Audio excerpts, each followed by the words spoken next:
everyone, thank you so much for joining us today. We are live here at the Navigant Credit Union Broadcast Center for GoLocal Prague. My name is Laura Afonso. I am your host for today. Today I have two guests who are talking about my favorite carb and my favorite sweet. But to start off with the good doughy stuff, my first guest, Kenny Martin. Thank you so much for joining me, Ken. Hi, Laura. It's great to be here. Absolutely. So, Ken, you are the chef and owner of Carmela's Pizzeria in Middletown, Rhode Island. But you have an extensive background of cooking that isn't just everyone's favorite pizza. So tell me a little bit about yourself, how you got started, and your background of cooking. Super. I just got thrown in to the culinary field. My next door neighbor was a corporate chef for Hilton. So when I was 15, we were waxing his car, and he said, hey, I could use help this weekend.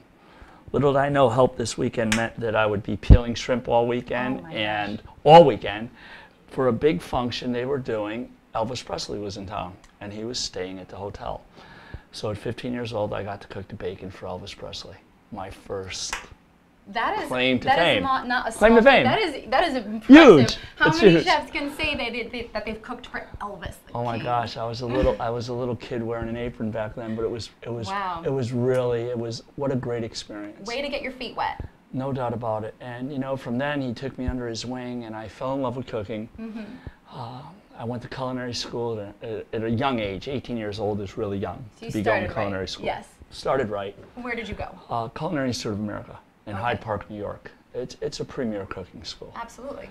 And from there, I went and did my apprenticeship with him. He was now in Washington, D.C. at a Hilton. So I went there during my apprenticeship time at school and went back to school, and that's when it like all exploded. A French chef at school pulled me aside 6 weeks before graduation and said, what are you going to do, Ken? I said, I don't know, but I don't feel right with anything that's happening. Like friends were just being grabbed into the corporate world here and there. He goes, I'm going to send you to my friend in New York City. Ooh, so the big city. I went to the big city, a little kid from Connecticut. I went and I walked into this little corner of a building in Queens. And I walked into the world of almost make-believe. This guy was one of the 10 chefs in the world that had certificates from the French, a maître cuisinier and a maître pâtissier. Oh, wow. 10, one of 10 in the world. That is very I had no idea. I'm the only American in the kitchen. Okay. And how did that feel? I loved it. I could speak enough French from school, but you could it pick just, it up yeah, it and was get great. the lingo? It was great. I was lost. You know, there was a lot of things I was lost. The pastry stuff was Swiss. It wasn't very nice. Okay. But all I ever wanted to do was go eat pizza on the corner. Like we would have lunch every day. New York pizza. You know. I would run, and they would make fun of me. They were saying, "Look at our little American. He's going to eat pizza. When you have all of this like everything, French everything, cuisine, and you're grabbing a piece of pizza." Don't get me wrong. There were days when we were sautéing lobster and beluga caviar and goose liver and things that are really, you know, today, you know, staples in not only American cuisine because they're used, but still all over the world. And from there, it just blew up. And you know, as a kid, they sent me to France. I did a 10-week co-op in France. 1-star Michelin Guide restaurants, 2-star Michelin. So things that you really, like a little kid from the country, it's almost like a fairy tale to talk about it. The people we cooked for in New York, we would do chef's tables in our catering. Marcel was originally the chef of the Lutèce. That was a restaurant, a walk-on-water restaurant for many, many, many years. Dignitaries and famous people from all over the world went to this restaurant and dined. Marcel was the first chef there. So he developed this chef table in his catering. It was called Maison Germaine, was the catering company. So here I am with him, and we're cooking for the likes of Grace Jones, Carol O'Connor, Christopher Reeves, the owners of Cartier, Winston Jewelers, Fred Jewelers. Not just Joe Schmo off the street. You guys were cooking for really top notch. Walter Cronkite from Me to You. Oh my gosh. Literally, hello, Mr. Cronkite. That is like, insane. Insane. So did you cook for any celebrities that were like divas or just tough to work with? All the Givenchy models were difficult. Oh, okay. They were difficult. And I mean, Grace Jones was one of them, but they were difficult. She was really nice. It was trying. was demanding. Yeah. But you know what? So from Givenchy models to Carmela's Margarita Pizza. Yes, absolutely. Here we are. Okay, so tell me about Carmela's. You guys have a long history. You've moved around a lot, and you settled in Middletown. But tell me about how Carmela's got started. Your love for pizza obviously translates into that. But the backstory, you guys are award-winning pizza, so you know what you're doing. I'm blue. 1999, I'm opening my first pizza shop in North Kingston called Martino's. I wanted to do a pizza shop. Before we turned around, it was a 90-seat restaurant. Oh my gosh. Open dining, beer and wine, and after a year, I'm like, what are we doing? We built our own brick oven. What? First year, right off. Yeah, by hand. Wow. Myself and my partner, we built this brick oven. Right off the bat running, first year, we win Best Creme Brulee. There was a restaurant in Providence called the Pot au Feu. We beat them. So what was so special about this creme brulee? Classically prepared. Okay. Done right by my training. I mean, my boss in New York always taught me, whatever you cook, remember what you're cooking. Yeah, absolutely. If you make spinach, make sure you taste spinach. Yeah, of course. When you handle a salad, handle it delicately. Yeah. Nothing needs to get lost. And in our pizza shop, we take one approach to everything we do. Yeah, pizza is simple. It does not need to be over embellished. I think that you can make a really, really great pizza if you're using the right ingredients, if you're handling it the right way, which it definitely sounds like we do. No, we do. I've heard that you've won awards for your shrimp pesto pizza and all sorts of really great creative pies. I think the greatest thing when you can get acknowledged. Yeah. Like you're a little tiny pizza shop on Aquidneck Island, and the entire state of Rhode Island, Providence, Rhode Island Monthly says, hey, you're good. Those guys know you're really good. Yeah. You're Newport Life magazine. You're really good. Neighborhood Watch. You're really good. Great ratings on TripAdvisor. You're really good. Wow. But what makes it really good is our staff. The people that work for me. You can't do anything without the folks you're surrounded with. I have. That's very true. We're going into our 16th year. 16 years. In Middletown. Okay. I've been doing pizza now for, 22 years. So, you're kind of a pro at this point. You look at it that way. I look at it like maybe worse, but do you love what you're doing? Yeah. If you can love what you're doing, it translates into everything we do. Now, how do you keep that tight-knit family of 15 years of your staff? Oh my gosh, it's. They must just love working. I don't know, maybe golden handcuffs. I pay them well. You keep them tight. I pay them well. Like, I treat your staff well. On the other hand, they're in an environment where they're all foodies in their own right. So they can really appreciate what they're serving and what they're making. We handle food right. We keep things clean. We care about our customers. We don't get stressed out. We're crazy. It's a crazy industry. Like today, I was doing lunch today because one of my guys was out. Yeah. I am not the guy to be doing lunch on the salad line. Why not? Because I'm just not that good at it anymore. Come on. No, I make pizza. Anyway, it was a challenge. Where everybody said, "Hey, you did okay." Yeah, of course. I'm sure you do more than okay. So tell me about this pizza that we have here. This pizza is a spin-off traditional margarita. Okay. It has components of a margarita pizza. It has the fresh tomato, it has the sauce, it has the fresh mozzarella. How we change it, we add some prosciutto. Yeah. We had some fresh diced tomato. We use grande cheese, which is... Okay, so I've heard about grande cheese. I need you to tell me a little bit about it. They're the only dairy in the United States of America that have their own cows. They're the only cheese company that have their own cows. They have their cows produce cows, and they produce grande cheese. Okay. And they are, it's considered just the Rolls Royce of cheeses. So it's like the Beyonce. It melts better. It tastes better. There's no additives. There's no stick agents. When you get cheese, it's pure cheese. Okay. Now, what kind of cheese do you carry by grande cheese? They're part skimmed, whole milk diced. Okay. They're ricotta. And they're whole milk mozzarella, fresh mozzarella. And is that what's on here today? Yes, all of those. Dobs of ricotta, dobs of fresh mozzarella there. Yes.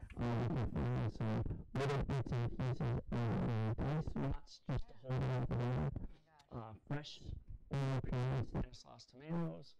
And this is like a very high quality of tomato sauce. Yeah, you can't really get any better. I mean, when you take the time to puree tomatoes through a food mill, our food mill came from France, because you can only get really good food mills from France. Understood. So they're all stainless steel, comes from France. Yeah. So my guys sit over a bucket and puree tomatoes.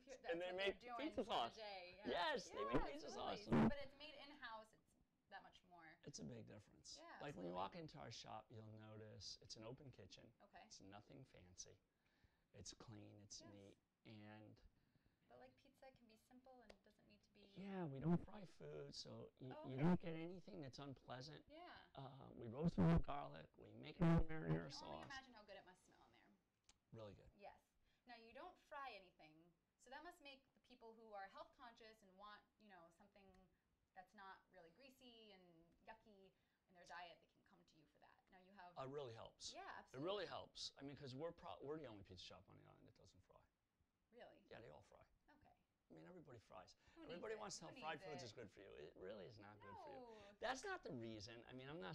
I can cheat and eat fried foods. Yeah, of course. With the best ones. Simply because that's not what I wanted anyone to experience. Right. Walking into our shop. Like our first shop in North Kingstown, we had fry lighters. Okay. And then I you was did like, away with them. I was So like, what made oh you my make that gosh. decision? That's a pretty big decision to It's say. bold. No more fry lighters. It limits you. Yeah. Like your appetizer selections, it limits you to a lot of things take longer. Yeah. Like you got to bake your mozzarella, you got to bake your eggplant. Yeah. To order. I mean, it's a little bit difficult, but you know what? We've developed a clientele base, a customer base. Who can really appreciate it. Really do. Yeah, absolutely. Like really do. This lady today called in for salads. It was wonderful. Spur moment. 9 salads, all different. All like from traditional really Caesar to Chipotle chicken, but I don't want Chipotle, so you don't really want Chipotle. That kind of stuff. She came in 30 minutes later. Yep. Well, we told you 40. She gets out her watch. She goes, it's been 40. I says, you're right, I'm late. Oh, no. And we engaged. Meredith came in, my wife, in the middle of it. Where I'm going with that is that's what happens at our shop. We engage with our customer. Yeah, absolutely. It's there, it's happening. Important. Customers definitely appreciate that. Real good stuff. Now, here you have a great rewards program. Can you tell me a little bit about it? What we've come up with is, how do you really recognize your customer and make it feel like it's a reward? Right. So we started $25. If you come in and when you spend $25, it's starting really next week. They're getting printed up. You get this little card that says, hey, you spend $25, you get $5 off. Nice. So you're telling me that I'm getting rewarded for eating pizza? Eating pizza. I'll take If you spend it. $50, you get $10. Okay. So, I mean, there's a major incentive there. That's a big difference than saying get $1 back. Yeah. Get 10% off, or spend 10 and get 1 for free. Right. This outweighs that. If you do this 10 times, if you spend $50 10 times, you get $100. Wow. That's a lot of money. It's a lot of pizza. It's a lot of stuff. It's good stuff. Absolutely. Awesome. I can't wait to try a bite of this. This smells good. It looks delicious. And I'm excited to come in and check you out on Aquidneck Island. Dynamite. I want to say real quick, we're starting customized catering. Ooh. For all, we've been doing catering for years and never really put a menu together and never put a format together. Yeah. That's coming in 2 more weeks. So what are we looking at on the menu? Or is anything from pizza buffet, where we'll create a pizza buffet with trays and tablecloths and fluff. And you would get to go and pick different types of pizza like this, but off of presentation, and so pizza buffet. I love a pizza buffet. And then we're talking about doing, we do shrimp skewers. Nice. We'll do lasagna. Sounds like you can do just about anything. Yeah, we do personalized. What they want. Because think about it, you might want to get catered, and it's like everyone you call, it's $40, $50. Yeah. Well, we can cater for $20. There you go. You can set yourself apart. Yeah. Big difference. And you can get a pizza buffet. That sounds and like it's my real, kind of and style. It's really good. And it's really It's got to good. be your kind of style. Yeah, absolutely. I mean, I think that using quality ingredients just really sets us apart. It's absolutely important, and I think that it really shows. Like you said, you can take something that's simple, but as long as you're putting love into it and you're using high quality product, it's definitely going to show. No doubt. Yeah, absolutly. Without now, doubt. can you tell our viewers where they can follow you on social media so they can come and check you out? Certainly. We're all over Facebook and Instagram, and you can find us at carmelospizzeria.com. Beautiful. Can't wait to check you guys out. Thank you so much, Laura. Well, thank you so much for joining me today, Ken. I really appreciate it. It's been wonderful. Make sure you don't eat all of this pizza. Please save me a slice. 2. All right. Chill is better. Thank you. All right. Have a great day. Thank you. You too. Bye.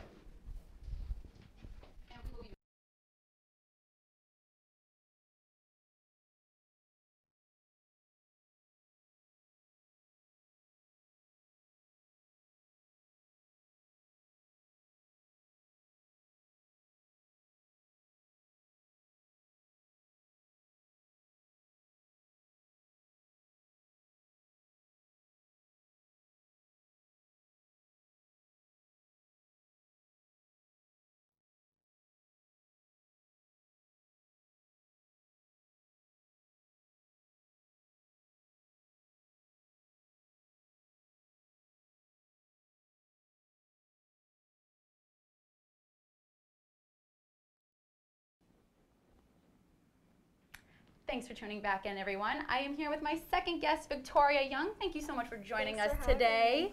Victoria is the owner of Fountain & Co. Ice Cream, which started when? Just about a year ago, last October, yeah. That is insane because I feel like you've just made such a big impact in Providence with craft ice cream in small batches, and it's really, your name is everywhere. I see it all the time. So Thanks. How did you get started with making ice cream? You have a culinary background, I take it? I do, yeah. I did study baking and pastry at Johnson & Wales. Of course. So that's actually what brought me up to Rhode Island from New York City. So you left New York, you came to Rhode Island, yes, and you ended up staying. And I ended up staying. Oh, I love it here. Yes. Started a business here. I wouldn't do it anywhere else. Right. So, you know, studied baking and pastry, did a little bit in the fine dining area before I settled here and decided to open Fountain & Company. Okay, and what kind of fine dining are we talking? So I did 2 stages, one at Café Beloud, which is a French Michelin star restaurant in New York City. Wow.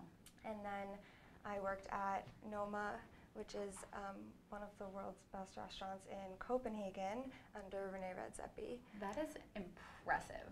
That was so what is it like now? That's like a world-renowned restaurant. What is it like to be working at such a high-class establishment?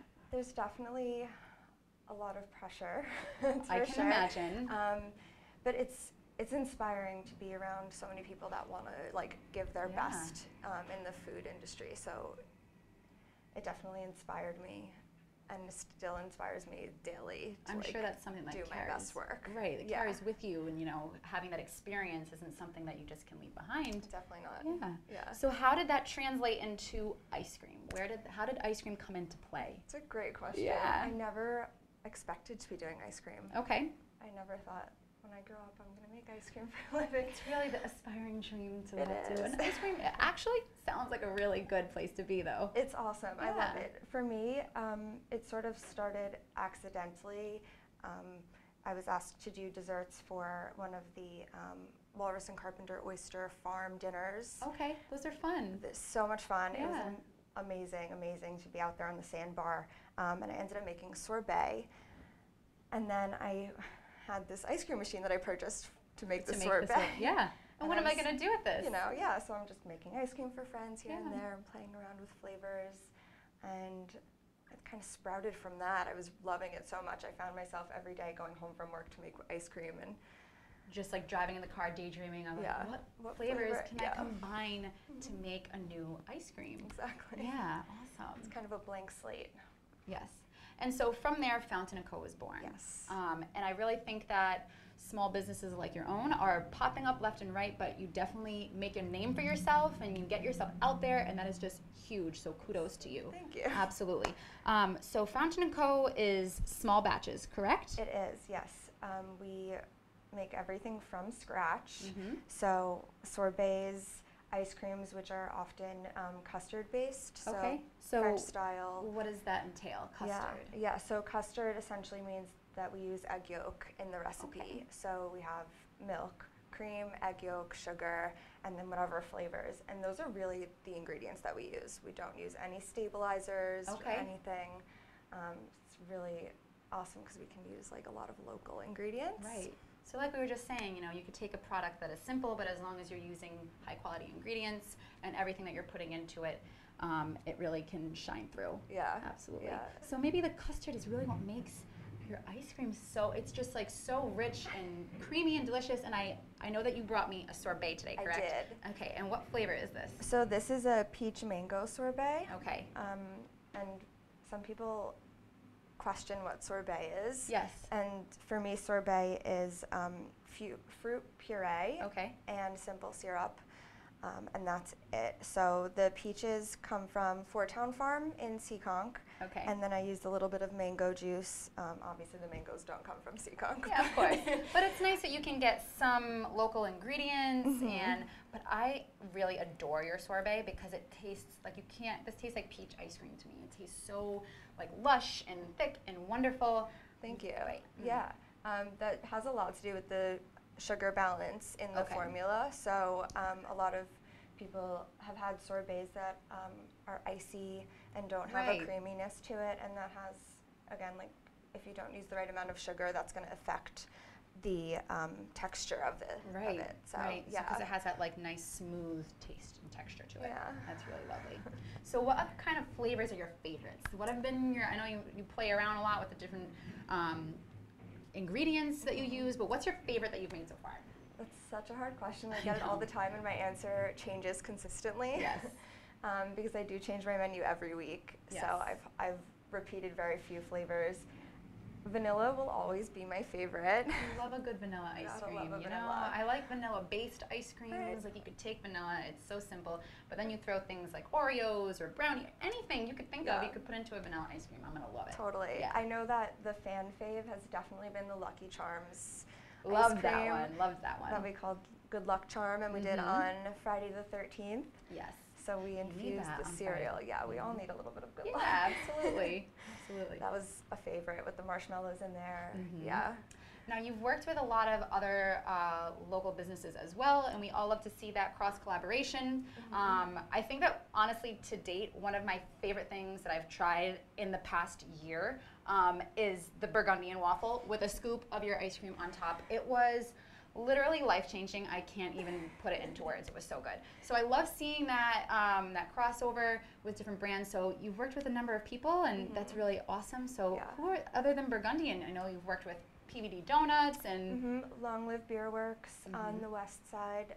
We've done a stout ice cream and an IPA sorbet. Yes. Those are definitely popular when we did them. We've done floats and affogatos with the Nitro Cart. Yes. What else have we done? We've done ice cream sandwiches with the Perfect Sweet Macaroon. Oh my gosh. Those were really great. She makes amazing cookies. Rebelle bagels. And what did you do with Rebelle? Rebelle, we also did ice cream sandwiches, and I used her peanut butter chocolate cookies as a crumble topping. Oh my gosh. That was awesome. That sounds so good. Yeah, and gosh, we've worked with... And you've worked with Morgan Gray. Morgan Gray, Whisk Me Away. Yeah, we've done Sundays with her, and those are awesome. We keep the brownies nice and warm, so you get a warm brownie a la mode. Yes. And recently I've done quite a few coffee-based ice creams with Borealis. Oh my coffee. Gosh, their coffee is just beautiful. It really is. I love their coffee for ice cream especially. Yes. Nice strong caffeine content. Absolutely. Get you a buzz with your sweet tooth. That's right. Absolutely. Now, without a brick and mortar, you have to kind of roll with it and do pop-ups, so you're all over the place, but you recently-ish started scooping out of stock. Yes. You've got a cute little window, and it is to my understanding they put that there just for you. They did. Yeah, that's so special. Janet Stock is amazing. As you know, I worked at Stock up until very recently for almost 3 years. What a good place to be. Yeah, she's great. She is a big reason that I stayed in Rhode Island. Good. And she put in this awesome walk-up sliding window there. So we scoop right now through September. We're there Fridays, Saturdays, and Sundays, scooping new menus every week. And it's so much fun having like a home base. Yes. Yeah. That's awesome. So where do you think you'll be through the winter? Do you think you'll still be able to have like a little bit at stock every once in a while? Stock might be hard because it is primarily retail, and holiday shopping, as you know, can get a little bit crazy. Yes. But we'll definitely try to be at stock as often as possible because we love it there. And we will be doing in October the Wickenden Makers and Merchants Market. Okay. That's a fun one. Yeah. The Narragansett Beer Made on Honor Market is, I believe, November. So we'll you've got have a some few events going on. Yeah. Up. That's awesome. Excellent. Oh my gosh, I like need to go back in for a second bite of this. It's just so good. That's awesome. The sorbets are definitely more refreshing on hot days like today. I can see that on a nice humid day in September. Yes. Now, how often, I can imagine if you're making this ice cream, I would have to taste it like every 5 seconds. I don't know. Like, how many batches do you have to go through to get like the just right like consistency and flavor and everything? So you're gonna think I'm totally insane, but usually I just make one batch and hopefully nail it the first time. Yeah, you have to trust yourself. I have to trust myself. Yeah. A lot of work goes into it before I even hit the kitchen. Okay. So I play around with formulas, percentages of ingredients, and there's Excel sheets galore. Wow. So this is like a scientific method. It is. It's a formula that you plug everything in, and the end result happens to be a glorious sorbet or ice cream. Makes math sound a little bit more fun. For sure. Definitely. So outside of the stock window and your pop-ups, can people buy pints anywhere now? Okay, not yet. We do hand-packed pints when we pop up at the pantry at Avenue N, which is in Rumford. Yeah. And those are usually, we hand pack them to order, so it's whatever's on the menu that day, and you can take it home with you if you like it. Yes. Yeah, and then hopefully eventually we'll have pints in stores for people to go grab whenever they want. Yes, that would be lovely. And I've said this before, but I had a blondie from Morgan Gray from Whisk Me Away, and I had your stout ice cream, and I put it on top of the warm blondie, and oh my God, it like took my breath away. It was just to die for. Yeah, it was that's so such a good good. combo. Yes. But can you tell our viewers where they can find you on social media so they can follow your pop-ups and your window schedule and always know where to get Fountain & Co. ice cream? Yeah, of course. So Fountain & Co. on Instagram. Same goes for Facebook. We are mostly active on those two. Our website is Fountain & Company, all spelled out. Okay. That's a good place to get in touch with us via email, or if you'd like to schedule like an ice cream making class or party. Ooh, that sounds like fun. Yeah, I think that would be. We've done 2 classes so far, and they're always a lot of fun. Yeah. Get to eat a little ice cream and take some home have with some you. With your friends. Yeah. Oh, that sounds great. I'm going to have to keep that in mind. Definitely. Yeah. Awesome. Well, thank you so much for joining us today, Thank you. Victoria. I'm definitely going to go to town on this ice cream right now. But thank you all for viewing and tuning in here at the Navigant Credit Union Broadcast Center. And stay tuned for next week. Take care.